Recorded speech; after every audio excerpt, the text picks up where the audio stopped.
There are relationships that don't appear in our lives for us to hold on to. They appear to force us to look back into our own soul. And for an empath, the attachment to a narcissist always begins with something that feels almost sacred. The sense that they can touch the other person's pain, soften the dark corners the world has abandoned. But the deeper they go, the more they realize this isn't love arriving at the right moment. It is two unconscious wounds calling to each other, one longing to be saved and the other longing to become the savior. The bond between them is not made of light, but of a delicate architecture of expectations, deprivation, and shadows neither of them recognizes are at work. An empath never truly sees the narcissist for who they are. They see a version of who that person could become, a potential only they believe is real. Meanwhile, the narcissist doesn't see the empath either. They see a source of energy capable of carrying the emotional chaos they themselves cannot bear, a harbor they can take refuge in without ever building it. And in that very moment, a soul tie is born, not from love, but from the emptiness inside both of them. But emptiness is not destiny. It is an alarm. Eventually, the empath begins to feel something entirely different, a kind of spiritual exhaustion that defies explanation, a sense of slowly disappearing in the effort to keep the other person from collapsing. They realize they've been swimming upstream in a river that isn't theirs, trying to rescue a drowning soul that is pulling them under. And then one day, not through anger, not through resentment, but through a profound clarity, they see the truth. They were never sent to save anyone. They were sent to understand the boundary between love and self-destruction. That moment isn't an ending, it is the first rebirth, the awakening that causes the invisible bond once binding them to crack open from within. Part 1. The unconscious bond born where one darkness recognizes another. From the very first moment, what binds an empath to a narcissist does not arise from the harmony of two souls. It comes from the resonance of two wounds sharing the same root. One person who is terrified of being seen in their emptiness, and another who has spent a lifetime seeing the pain of others, long before they ever learned to see their own. Jung once said that people do not meet one another, they recognize each other through the unconscious parts they have yet to integrate. That is why, when the empath looks at the narcissist, they do not see a manipulator. They see a fractured soul, something both familiar and foreign, like a missing shard from a story that has never been told. They do not realize that what they are seeing is not the narcissist's true nature, but a projection of what they themselves once longed to have healed in their childhood. A hand that would hold on, eyes that would never abandon them, a promise that their loneliness meant something. Meanwhile, the narcissist recognizes the empath instantly, but in an entirely different way, not as a compatible soul, but as a rich, soft, intuitive supply of emotional energy, a fuel source they can drain to keep their decaying ego structure alive. They sense the empath's sensitivity the way a thirsty animal senses water in the desert. They feel the readiness to forgive, the emotional attunement, the empathy they have never received from anyone. Strangely, these qualities make them believe the empath belongs to them, that the empath was born to understand them, even though they do not understand themselves. This pairing creates an archetypal pull. The empath steps in as the unconscious rescuer, and the narcissist steps in as the unseen child of the shadow. These two patterns fit together so perfectly that the empath mistakes it for destiny. But in truth, it is merely the reunion of two halves of a karmic lesson arriving at the exact moment they must collide.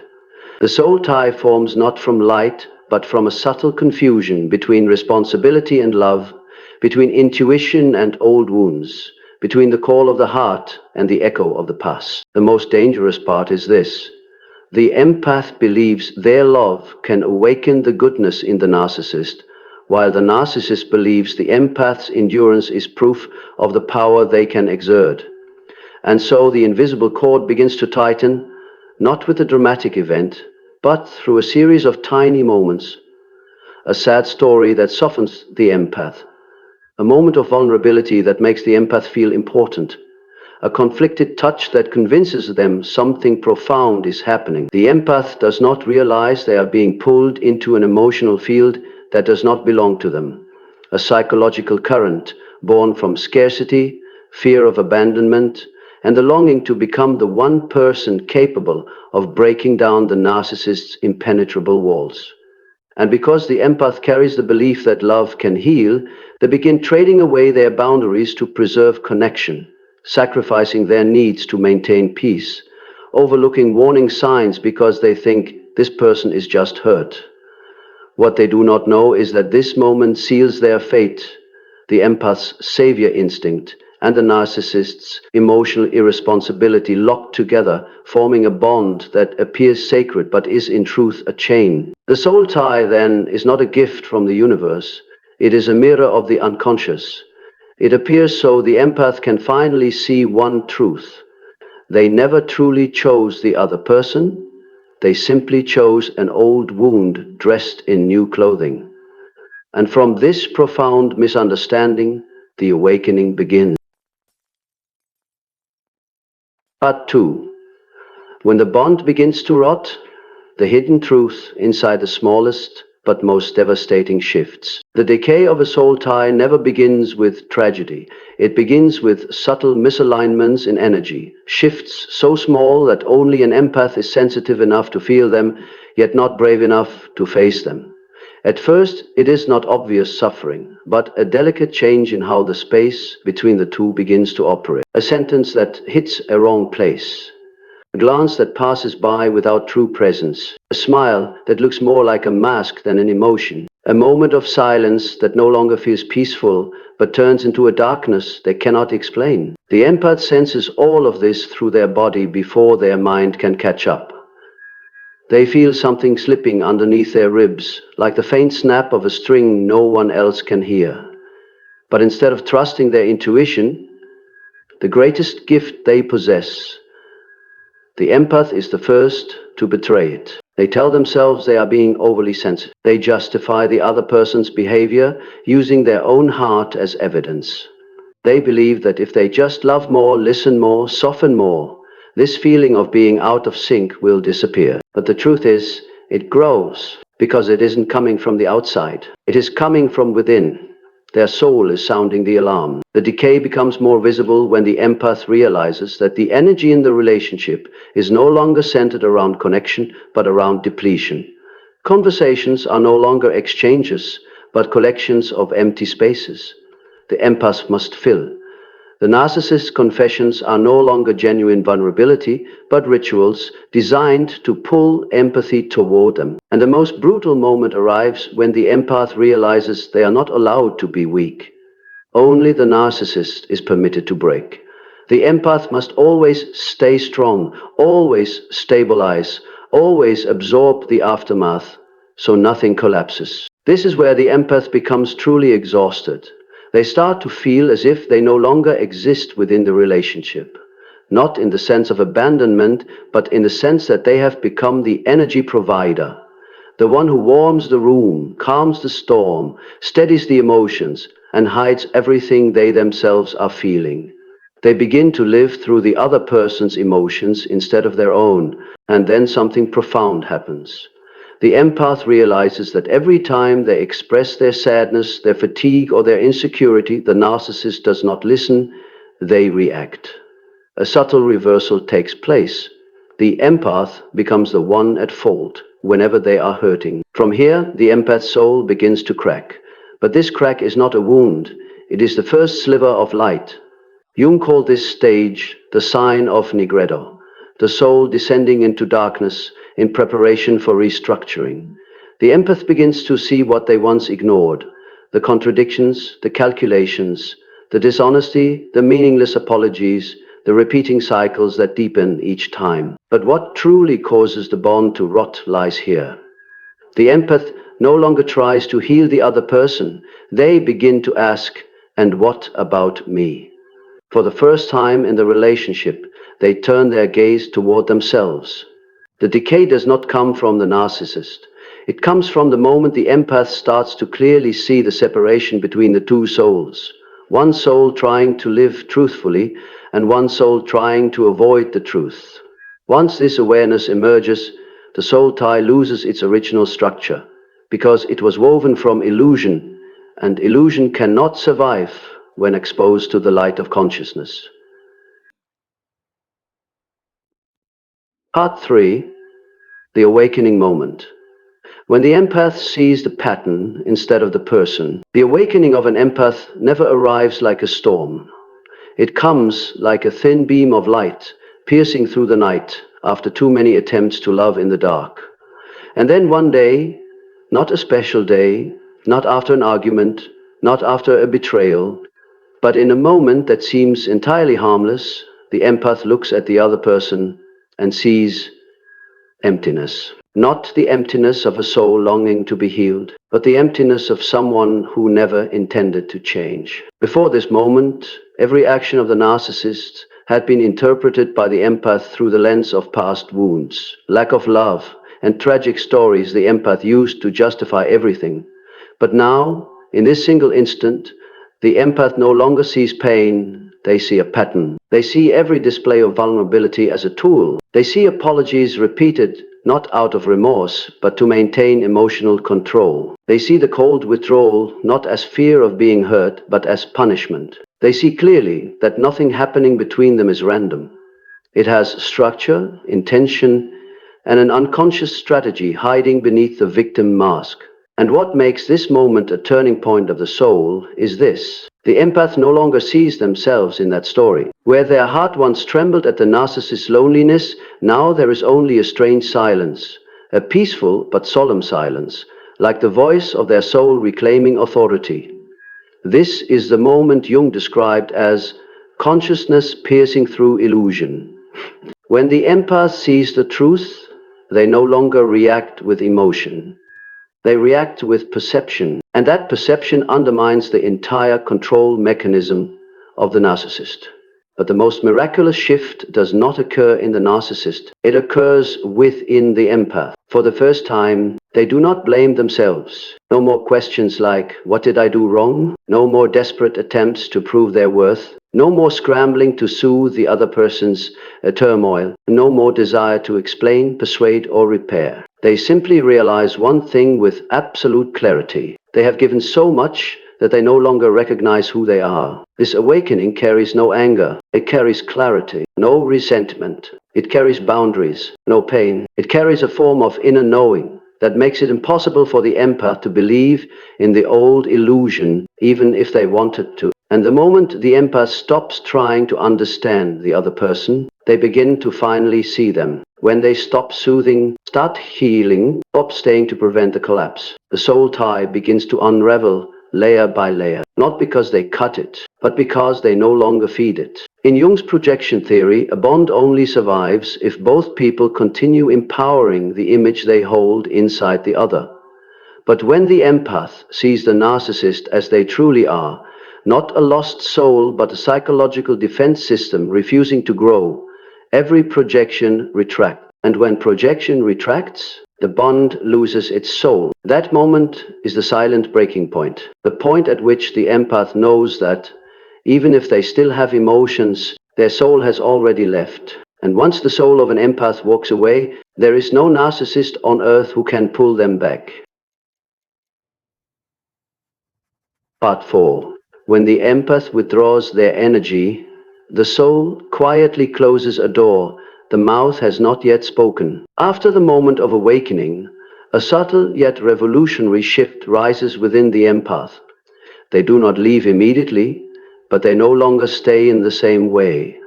The first thing that disappears is not affection. It is the energy of participation.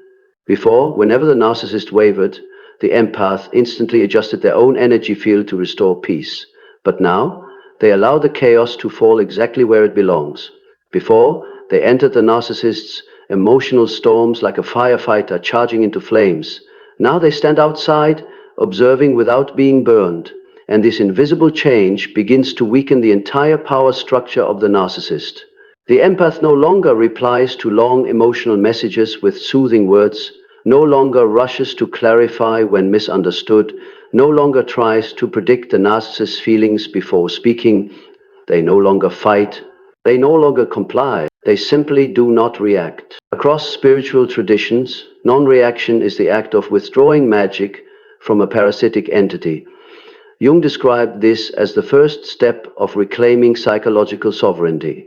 When the individual no longer allows anyone else to define their emotions or their worth. This withdrawal of energy is not loud. It is so quiet that outsiders cannot detect it. But the narcissist senses it immediately, not with logic, but with the primal instinct of a predator sensing its food source drying up. They feel the empath is different, though they cannot name why. The empath's eyes are still gentle, their voice still soft, but beneath it lies something impenetrable, a layer of peace the narcissist cannot enter. And what terrifies the narcissist most is this: the empath no longer gets hurt in the old ways. The empath's withdrawal is not merely stopping communication. It is a full disengagement from the role the narcissist assigned them. They stop being the healer, stop being the fixer, stop being the refuge, stop being the mirror that reflects the narcissist's false greatness. When those roles dissolved, the narcissist loses the projection screen needed to maintain their ego image. For the empath, this is a strange and unfamiliar stage. They do not feel powerful, but they feel clear. Not excited, but perceptive. Not entirely relieved, but undeniably themselves again. That gives us what they withdraw is not love, the energy that once sustained the narcissist's illusion. This is the stage in which the soul re-establishes boundaries, like a tide retreating from a place where it once flowed unrestrained. And when the water recedes, the mud appears, revealing that what once seemed beautiful was only illuminated by the empath's heart. When the empath stops feeding energy into the connection, the soul tie does not break through pain. It breaks through truth. No more clinging, no more longing to change the other, no more dreaming that one day they will become better. What remains is the recognition that this bond never truly held two souls, only one who gave too much and one who consumed too much. The withdrawal of energy is the final signal. The empath's soul has already decided to leave that field of influence. And when the soul departs, the body and emotions follow. No grand finale, philosophy, no arguments, no explanations, only a quiet, absolute closing of a door. A kind of ending not rooted in hurt, but in the wisdom of the soul. Part 5. The narcissists panic when the soul tie slips out of their hands. When the empath withdraws their energy, the narcissist does not recognize it through logic, but their instinct screams first. They feel the shift, the way someone who lives off borrowed warmth suddenly notices the room turning cold. What terrifies them is not the loss of the empath, but the loss of emotional power the empath once unconsciously supplied. In the fractured inner world of the narcissist, power is not domination. It is the ability to control another person's emotional state. And the empath has always been the richest source of that energy. When that influence begins to disappear, the narcissist feels as though they are sliding off the edge of a cliff without anything to hold on to. The first thing that rises is confusion. Why isn't the empath reacting? Why do mildly hurtful comments no longer make them sad? Why doesn't their silence feel apologetic or peace-seeking anymore? The narcissist then begins testing familiar tactics, creating small drama, stirring nostalgic memories, dropping vague emotional hooks, or suddenly showing affection, but everything washes off like water on stone. Not a single tactic reaches the empath's emotional core as it once did. This is when panic begins to crawl up their spine, even as they try to maintain a calm exterior. Then comes the second phase, agitation. The narcissist pushes harder, using more refined strategies, sometimes extreme coldness, sometimes sudden sweetness, sometimes accidentally mentioning someone new to provoke jealousy, or making cutting remarks aimed at the empath's self-worth. But once an empath has awakened, these tactics no longer have any effect. They only expose the narcissist's deepest fear. The fear that without someone reflecting them back, they will cease to exist. True panic erupts when the narcissist realizes that the empath's energy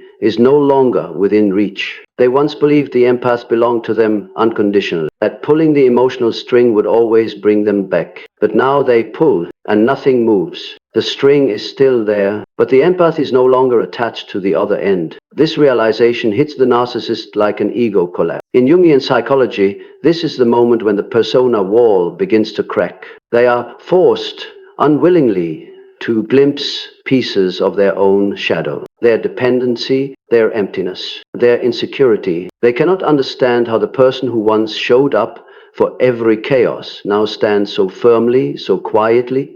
And the most devastating part? The empath is not angry, now crying, not blaming. This emotional absence is more powerful than any resistance. It makes the narcissist feel completely invisible. And for them, invisibility is the deepest pain of all. When every tactic fails, the narcissist enters the state they fear most, confronting themselves. But because they do not know how to face themselves, they return to the only landscape they understand: chaos. They may sabotage, they may attack, they may plead, they may intentionally wound, not to win the empath back, but to force the empath to react. Because as long as the empath reacts, the soul tie remains alive. What they do not understand is this: the empath's soul has already left. And once the soul has crossed the threshold of awareness, no call from the old world can pull them back. This is the moment the narcissist's shadow is revealed in full. They do not fear losing love. They fear losing the audience to their hollow self. And when the empath no longer plays that audience, the entire stage the narcissist built begins to collapse. Part 6. The rebirth of the empath. When the soul reclaims everything it once gave away. The rebirth of an empath does not happen with applause or shining lights. It happens on an ordinary morning when they suddenly notice their body breathing more softly, their mind feeling quieter, and their heart beating to its own rhythm, rather than being pulled into someone else's emotional tides. It is the moment when the energy they once poured out to hold another person together begins to flow back into its true source. Like rivers returning to the sea after being dammed for too long. There is no magic, no ceremony, only one simple truth. They have stopped hurting themselves to carry a soul that was never theirs to carry. In Jungian depth psychology, this is the stage of albedo, the purification that follows nigredo. Not purification in a mystical or abstract sense, but a very real cleansing. The empath begins to see themselves clearly in the smallest actions. They recognize the places where they once shrank, so the other could feel big. They notice the times they kept silent to preserve peace in a war that was never theirs. They see the desires they suppressed, the dreams they postponed, the layers of energy that were trapped because they constantly had to soften themselves to survive the emotional storms of the narcissist. As these realizations rise, the empath no longer feels sorrow. They feel clarity, not the clarity of the mind, but the clarity of the soul. They begin to see themselves as if being born for the very first time. They begin to return to everything that makes them truly alive. Creativity, stillness, the small sparks of joy in beauty, the ability to feel deeply without being drained. Conversations rooted in connection rather than control. The empath realizes that their energy has always been abundant. It was only depleted because they poured it into a place that knew nothing of its value. And from that realization, they begin to restore boundaries, not boundaries to fight someone, but boundaries to protect the living flow inside themselves. This rebirth also manifests physically. Their body relaxes, sleep becomes deeper, breath becomes fuller. They no longer wake with unexplained heaviness. They no longer need a message from someone to feel validated. They no longer fear another's silence, for they have made peace with the silence inside themselves. What once frightened them has now become a form of peace they cherish. On the spiritual level, the empath crosses a profound threshold. They understand that their connection with the narcissist was never destiny. It was a lesson designed to elevate them into a higher version of themselves. They realize that The true purpose of the heart is not to save, but to discern where love deserves to be given. And once they understand this, the last residue of regret dissolves, replaced by a deep, quiet relief, relieved that they have finally put down a burden that was never theirs to carry. The rebirth of an empath is not hardness, not bitterness, not closure. It is return, a luminous return to themselves, where they no longer need to prove anything, no longer need to heal anyone, no longer need to soften their edges to be loved. They return to their original essence, a profound soul with sharp intuition, capable of deep love, while honoring their own sovereignty. The soul tie is never truly cut by the empath. It dissolves on its own when they stand firmly in their light. And when they walk away, they do not carry the darkness of the relationship with them. They carry the wisdom of a soul that has been forged in fire. From this point forward, the empath is no longer who they were. They are someone new, someone who has learned that love is not endless sacrifice, but the choosing of places where the soul can bloom instead of being consumed. Part 7. The ultimate lesson: they were never sent to save anyone, but to see their own soul. When that painful journey finally closes, the empath discovers a truth they were never mature enough to understand before. They did not meet the narcissist to fix them. They met them to complete themselves. And what shocks them most is that this truth does not arise from bitterness, but from peace. They look back on the path they walked and see clearly that the bond they once believed was sacred was, in reality, a mirror forcing them to face the forgotten parts of their own soul, the lack of boundaries, the fear of abandonment, the need to prove worth by saving others, and the unconditional love they gave not from wisdom, but from a childhood habit of self-erasure. In the Jungian tradition, this is the stage of rubedo, the reddening, when the soul crystallizes after passing through both darkness and illumination. At this stage, the empath understands that true love is not dissolving into someone else. It is standing firmly in one's own being. They understand that kindness is no longer a bridge for others to walk across. It is a light that guides their own steps. They understand that empathy without boundaries becomes an unlocked door that invites unformed souls to enter, carrying their shadows with them. And they understand that the soul does not grow by loving the right person, but by walking away from the wrong one. The most beautiful part of this stage is that the empath no longer wants the narcissist to suffer, lose, or regret.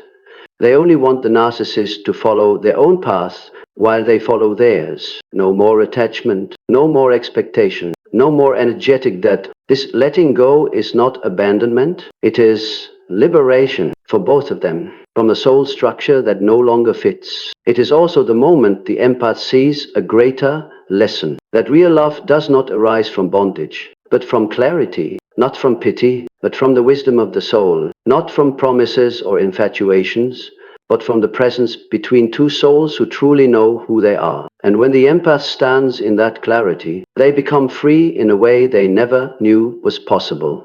Free without needing validation, without needing anyone to stay, without needing anyone to prove anything. They walk away without regret, because they understand that this journey, though steeped in darkness, was their soul's initiation. Without the narcissist, they would never have learned the power of saying enough.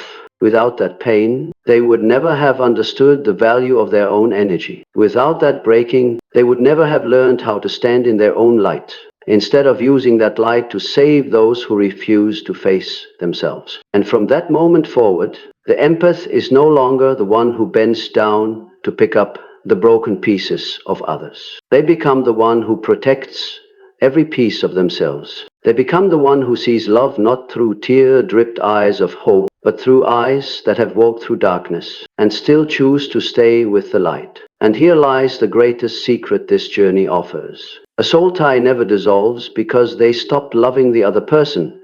It dissolves because they finally began loving themselves.